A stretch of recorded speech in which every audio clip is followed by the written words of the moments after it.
వరుణదేవుణ్ణి అగ్నిదేవుణ్ణి అదుపు చేసి పంచభూతములు తన స్వాధీనంలో ఉన్నాయని చెప్పిన సద్గురువు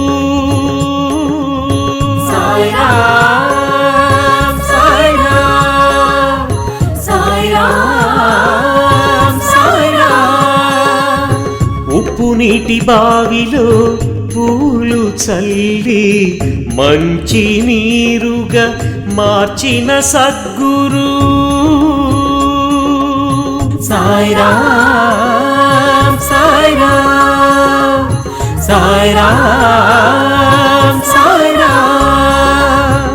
స్వయంగా గోధుమలు విసిరి గోధుమ పిండిని ఊరి బయట చల్లించి కలరా వ్యాధిని రూపుమాపిన సద్గురువు సాయిరామ్